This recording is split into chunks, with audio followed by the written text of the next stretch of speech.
La intervención de Gabriel Rufián contra Vox no fue un arrebato ni una frase lanzada al aire para buscar un clip viral, fue la consecuencia lógica de años de acumulación política, de hipocresía sostenida y de una ultraderecha que ha hecho de la desvergüenza su método habitual en el Congreso. Cuando Rufián pronuncia "hace falta tener jeta", no está exagerando ni dramatizando, está poniendo palabras a una sensación ampliamente compartida dentro y fuera del Parlamento, la de ver a un partido dar lecciones de moral mientras esquiva cualquier mirada crítica sobre su propio comportamiento. Esa frase funciona porque no nace del insulto, nace del hartazgo. Vox ha construido su identidad política sobre una supuesta superioridad ética. Se presenta como el partido incorruptible, el que viene a limpiar las instituciones, el que señala a todos los demás como responsables de la decadencia del país. Ese relato puede sostenerse mientras se mantenga en el plano abstracto, mientras nadie entre a examinar con detalle cómo se financia, con quién se relaciona, a qué intereses responde y qué prácticas normaliza. El problema para Vox es que cuando alguien decide bajar el discurso al terreno concreto, ese edificio moral empieza a resquebrajarse. Y eso es exactamente lo que ocurre en la intervención de Rufián. La ultraderecha necesita hablar siempre desde arriba, desde una supuesta autoridad moral que no se discute. Necesita colocarse en el papel de juez permanente, de fiscal del sistema, porque su fuerza política no reside tanto en sus propuestas como en su capacidad de señalar. Señalar a inmigrantes, señalar a feministas, señalar a sindicalistas, señalar a partidos de izquierda, señalar a cualquiera que no encaje en su idea excluyente de país. Ese señalamiento constante crea una ilusión de firmeza, pero es una ilusión frágil, porque se desmorona en cuanto alguien devuelve el foco y pregunta con la misma dureza: ¿y vosotros? Rufián no entra en el juego habitual de Vox, no compite en gritos ni en gestos grandilocuentes. Su intervención tiene otro ritmo, otra lógica. No busca impresionar, busca incomodar. Y la incomodidad surge cuando se rompe el silencio que protege a la ultraderecha de su propio espejo. Porque Vox habla de corrupción como si fuera un fenómeno ajeno, como si no existieran dudas, investigaciones, denuncias y preguntas sin responder en torno a su financiación y a sus apoyos económicos. Habla de vergüenza política como si esa palabra no pudiera aplicarse a sus propias prácticas. Y es ahí donde la frase de Rufián adquiere toda su fuerza. Hace falta tener jeta para actuar así. El Congreso de los Diputados se ha convertido en un escenario donde Vox intenta imponer su marco a base de ruido. Interrupciones constantes, provocaciones calculadas, ataques personales y un desprecio sistemático por el debate de fondo. Ese estilo busca desactivar cualquier discusión seria, porque en el caos el argumento pierde valor y gana el gesto. Pero ese mismo estilo tiene un punto débil: depende de que nadie pare la música. Depende de que nadie se detenga a señalar la contradicción. Rufián hace precisamente eso, detenerse y señalar, y por eso la reacción es tan virulenta. Lo que molesta a Vox no es el tono, es el contenido. No es la frase, es lo que implica. Implica que su discurso moral no es creíble. Implica que su indignación selectiva no convence. Implica que no pueden seguir hablando como si estuvieran fuera del sistema cuando ya forman parte de él, cuando ya gestionan poder, cuando ya toman decisiones y cuando ya tienen responsabilidades. La ultraderecha quiere disfrutar de las ventajas de ser un partido institucional sin asumir ninguno de los costes. Quiere mandar sin rendir cuentas. Y eso es lo que Rufián pone en evidencia. Hay una razón por la que este tipo de intervenciones generan tanta tensión en el hemiciclo. Porque rompen el pacto implícito del ruido. Vox acepta ser criticado siempre que la crítica se quede en la superficie, siempre que no entre en terrenos incómodos. Acepta el insulto porque el insulto se puede devolver. Lo que no acepta es la memoria. Lo que no acepta es que se recuerden hechos, trayectorias, vínculos y contradicciones. Porque frente a eso, el grito no sirve de nada. La frase "hace falta tener jeta" condensa también una crítica más amplia a la cultura política que Vox representa. Una cultura donde la mentira no tiene coste, donde la exageración se normaliza y donde la incoherencia se convierte en una forma de supervivencia. Vox acusa a otros de lo que practica, denuncia en los demás lo que justifica en sí mismo y se indigna por comportamientos que reproduce cuando le conviene. Esa desfachatez no es un error, es una estrategia. Y como toda estrategia, necesita ser señalada para perder eficacia. Rufián entiende algo que muchos subestiman, que la ultraderecha se alimenta del silencio ajeno tanto como del ruido propio. Se alimenta de que nadie le recuerde su historia, de que nadie le exija coherencia, de que nadie le haga responder por lo que hace y no solo por lo que dice. Cuando ese silencio se rompe, aunque sea durante unos minutos, la reacción es desproporcionada porque toca el núcleo del problema. Vox no sabe cómo gestionar la crítica cuando no viene envuelta en el juego que ellos dominan. Este choque también revela una diferencia profunda entre dos formas de entender la política. Para Vox, la política es una guerra cultural permanente donde todo vale si sirve para movilizar a los propios. Para Rufián, con todas las críticas que se le puedan hacer, la política es también un espacio de confrontación, pero una confrontación que se apoya en señalar contradicciones reales. No se limita a decir vosotros sois malos, dice vosotros decís esto mientras hacéis lo contrario.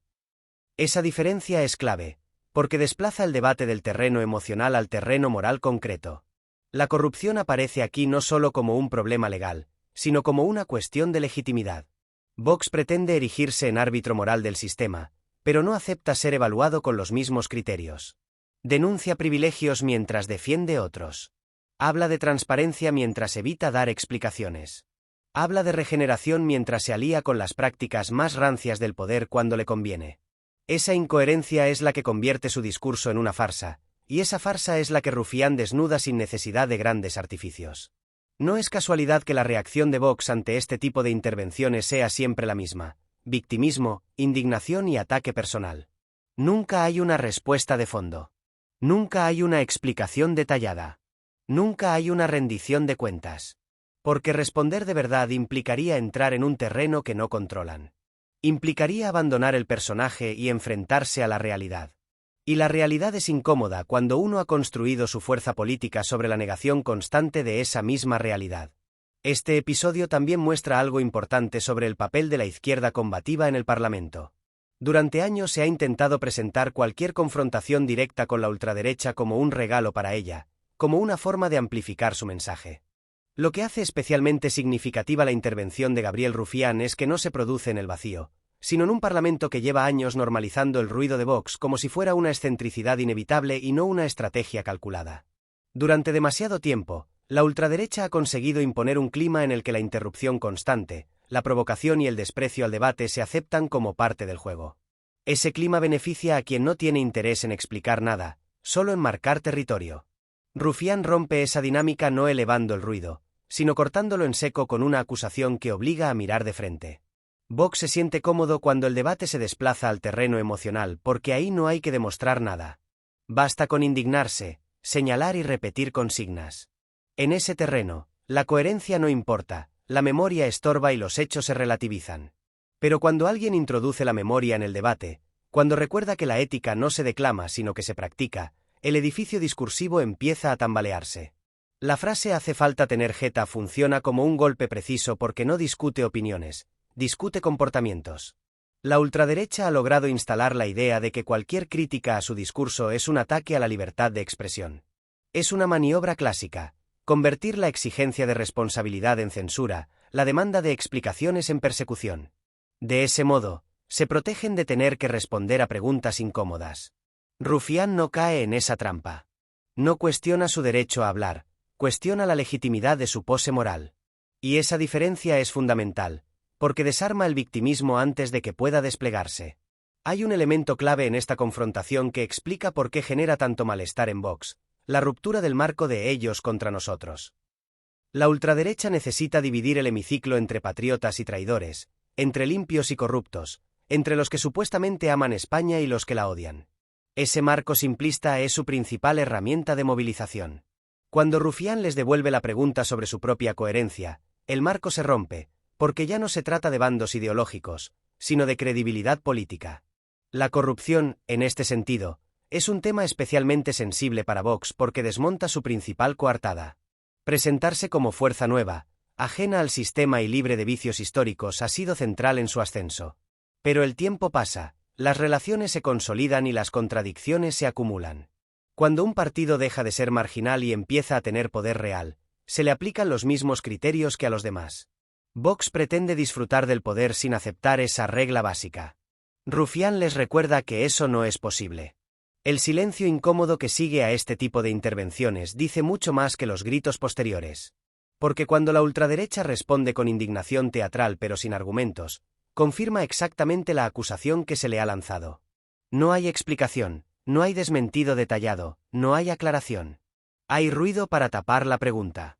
Y ese ruido, lejos de disipar la duda, la amplifica. El público percibe que algo se está evitando.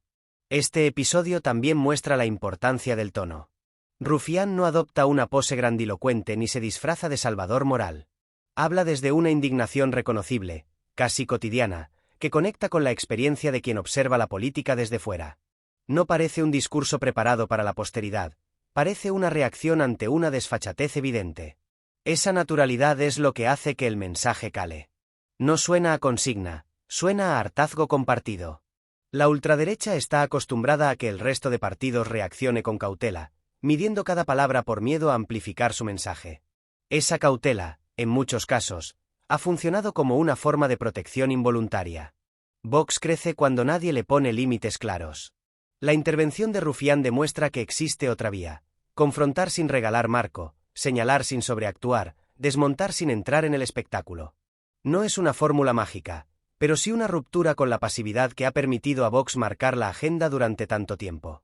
Hay también un elemento de pedagogía política en este choque. Al obligar a Vox a enfrentarse a sus propias contradicciones, se envía un mensaje al resto del hemiciclo y a la sociedad: nadie está por encima del escrutinio. La ética no es un patrimonio exclusivo, ni una etiqueta que se cuelga a conveniencia. Se construye con hechos, con transparencia y con rendición de cuentas. Cuando alguien intenta apropiarse de ella sin cumplir esas condiciones, merece ser interpelado. El malestar de Vox ante este tipo de intervenciones revela una inseguridad profunda. Un partido realmente convencido de su coherencia respondería con datos, con explicaciones, con argumentos. Un partido que sabe que su relato es frágil responde con gritos y ataques personales. Esa diferencia es evidente para cualquiera que observe el debate sin prejuicios. Y esa evidencia es precisamente lo que hace daño a la ultraderecha, porque rompe la imagen de firmeza que intenta proyectar. Este enfrentamiento también sirve para cuestionar la idea de que toda confrontación beneficia a Vox. No es cierto. Beneficia a Vox la confrontación en su terreno, en el de la provocación vacía. Le perjudica la confrontación que le obliga a justificar su discurso. Rufián elige la segunda, y eso explica la reacción desmedida. No se trata de un choque más, se trata de una amenaza al relato central de la ultraderecha. A medida que Vox se consolida como actor político, estos choques serán cada vez más frecuentes y más incómodos para ellos. Porque ya no pueden esconderse detrás de la novedad ni de la marginalidad. Ya no pueden hablar como si no tuvieran responsabilidades. Cada vez que lo intenten, habrá quien les recuerde que el tiempo de la impunidad discursiva se acaba cuando se entra de lleno en las instituciones. Esta segunda parte del guión profundiza en ese punto, el de la rendición de cuentas. La frase de Rufián no es el final del debate, es el inicio de una exigencia más amplia. Una exigencia de coherencia, de memoria y de honestidad política. Vox puede seguir gritando, pero cada vez que lo haga sin responder a lo que se le plantea, reforzará la idea de que su discurso moral es una fachada. El choque no va solo de Rufián contra Vox, va de una forma de entender la política contra otra. De quienes creen que basta con señalar al adversario para ser creíbles contra quienes creen que la credibilidad se demuestra enfrentando las propias contradicciones. En ese choque, la ultraderecha queda expuesta, no porque alguien la insulte, sino porque alguien le pide que sea lo que dice ser. Y esa petición, aparentemente sencilla, es la que más le cuesta asumir. Hay un momento muy concreto en el que la intervención de Gabriel Rufián deja de ser solo una crítica a Vox y pasa a convertirse en una impugnación mucho más profunda del papel que la ultraderecha juega en la política española. Ese momento es cuando queda claro que Vox no solo utiliza la corrupción como arma arrojadiza, sino que la necesita como parte de su relato.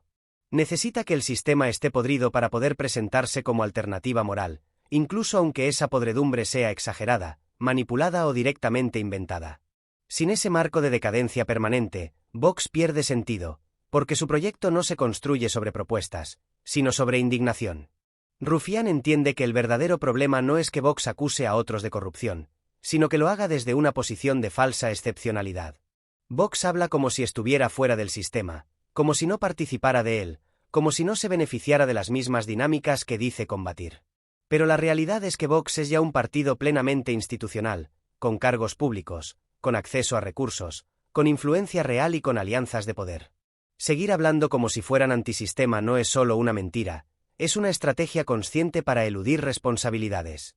Y esa estrategia es la que queda al descubierto cuando alguien les dice, sin rodeos, que hace falta tener jeta para sostenerla. La reacción de Vox ante este tipo de señalamientos es siempre la misma porque responde a una lógica defensiva muy clara. Nunca entran al fondo, nunca aceptan el marco de la pregunta, nunca discuten los hechos concretos.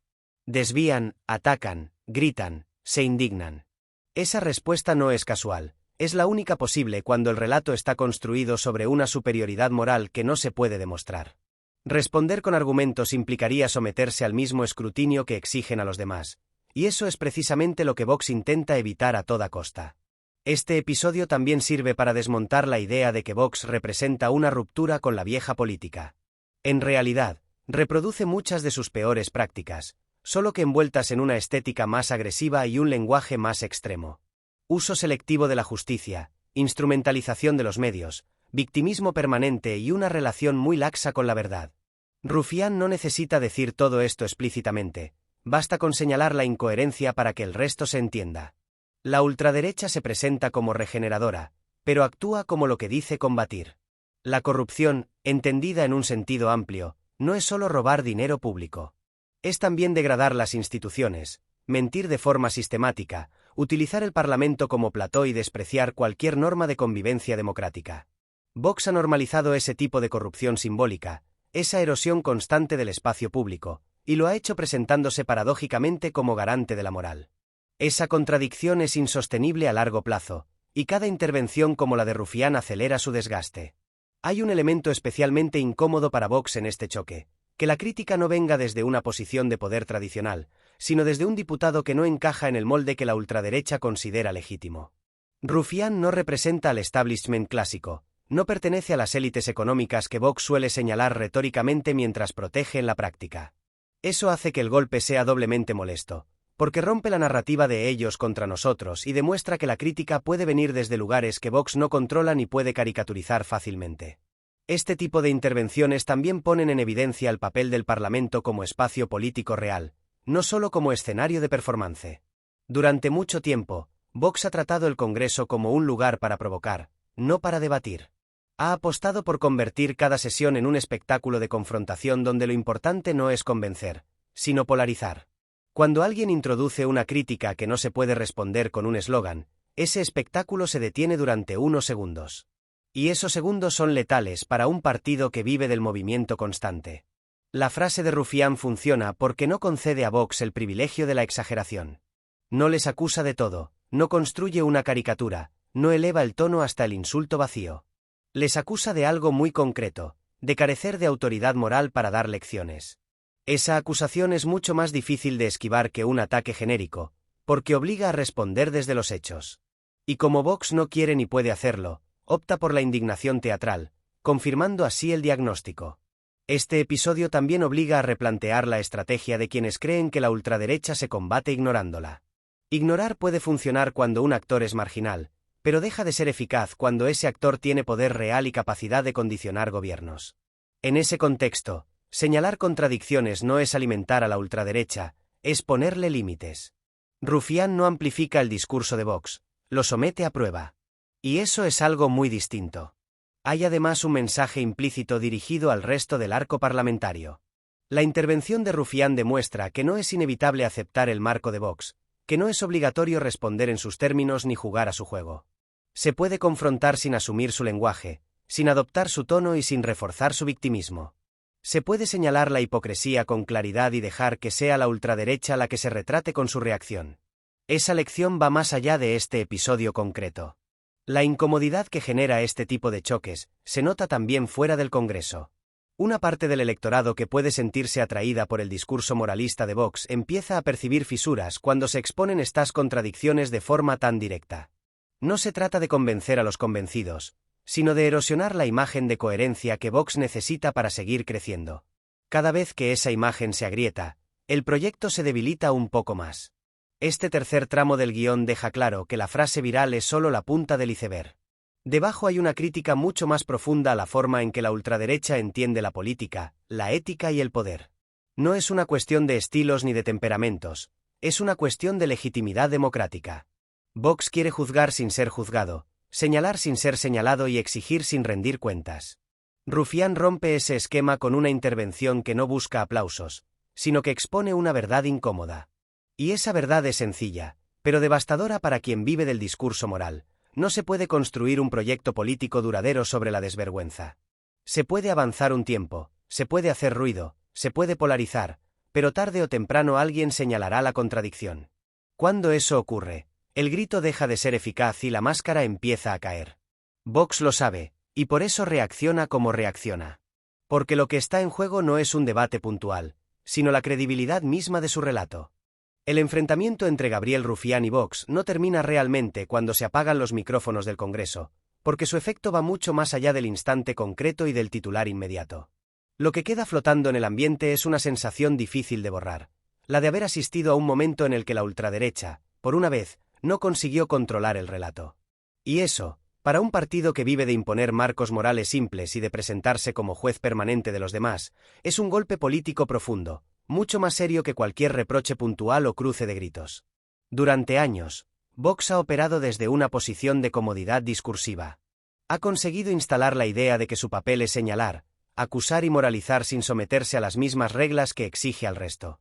Esa posición se ha visto reforzada por un ecosistema mediático que, en demasiadas ocasiones, ha tratado sus intervenciones como espectáculo, no como objeto de análisis.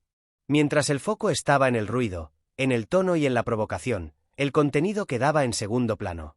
El episodio protagonizado por Rufián rompe esa dinámica porque desplaza la atención desde la forma al fondo, desde el gesto a la coherencia. Lo verdaderamente incómodo para Vox no es la frase en sí, sino lo que implica. Implica que ya no basta con proclamarse limpio, patriota o regenerador.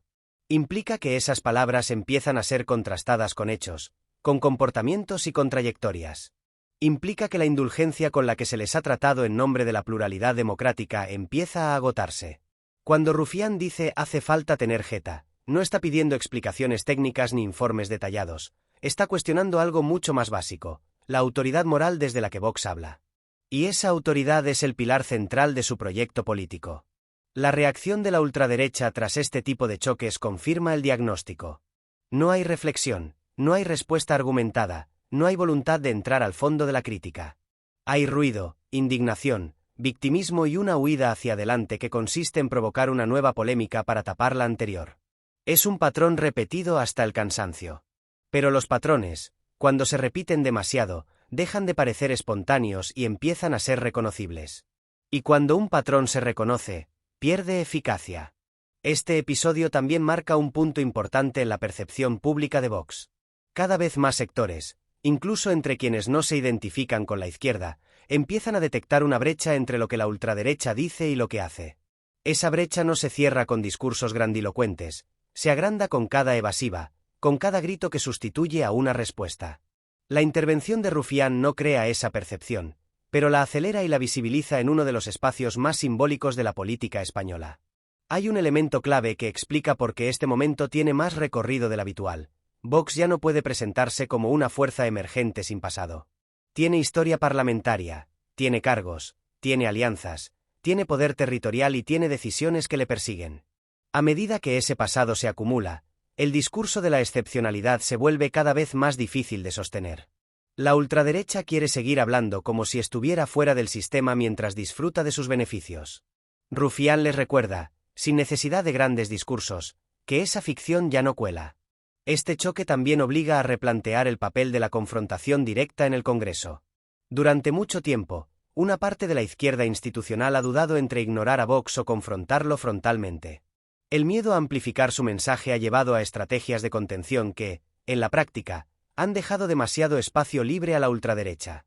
La intervención de Rufián demuestra que no toda confrontación es un regalo.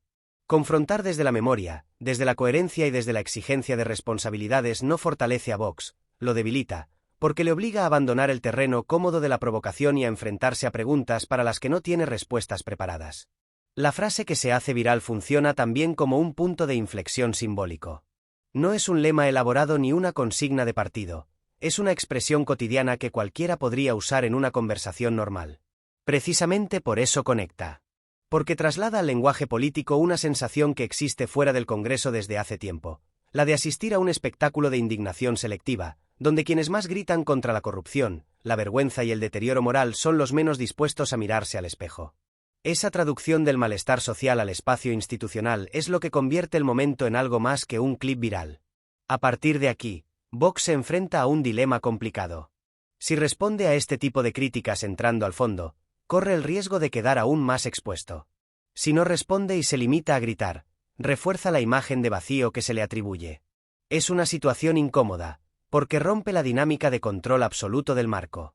Ya no decide solo de qué se habla ni cómo se habla. Otros actores empiezan a disputar ese terreno, y eso es especialmente peligroso para un partido que ha hecho del monopolio moral su principal activo. Este episodio también deja una enseñanza más amplia sobre el funcionamiento de la democracia parlamentaria. La degradación del debate no es inevitable, es el resultado de decisiones políticas concretas. Cuando se normaliza el ruido, se empobrece el contenido. Cuando alguien decide romper esa normalización, aunque sea con una frase directa y sin adornos, se abre un espacio distinto. No es un espacio cómodo, ni limpio, ni perfecto, pero es un espacio donde las contradicciones pueden ser señaladas y donde la política recupera parte de su sentido original: confrontar proyectos, no solo emociones. El cierre de este enfrentamiento no ofrece una victoria definitiva ni promete un cambio inmediato del panorama político. Sería ingenuo pensar eso. Pero sí deja algo importante: una grieta visible en el relato de Vox. Una grieta que no se cierra con memes ni con comunicados airados. Una grieta que se ensancha cada vez que la ultraderecha intenta volver al discurso moral sin haber respondido antes a las preguntas que se le han planteado. En política, las grietas no siempre derriban edificios de inmediato, pero los debilitan con el tiempo. La intervención de Rufián no acaba con Vox, pero contribuye a algo fundamental: a que ya no pueda hablar con la misma impunidad de siempre. A que cada acusación moral que lance vuelva acompañada de una pregunta incómoda. A que cada gesto de superioridad ética sea observado con mayor escepticismo. Ese cambio de clima es lento, pero es real. Y en un contexto donde la ultraderecha se alimenta de certezas simples, introducir la duda es una forma de resistencia política muy eficaz. Este final cierra el guión con una idea clara: la ultraderecha no se debilita solo con grandes discursos, se debilita cuando se la obliga a ser coherente. Cuando se le exige que viva según las reglas que impone a los demás. Cuando se le quita el privilegio de señalar sin ser señalado. El momento protagonizado por Rufián no es el final de nada, pero sí es una señal de algo que empieza a cambiar. La desvergüenza ya no pasa siempre sin respuesta. Y en política, cuando un discurso basado en la desvergüenza empieza a ser cuestionado de forma sistemática, lo que sigue no suele ser un derrumbe inmediato, sino algo más efectivo a largo plazo: la pérdida progresiva de credibilidad.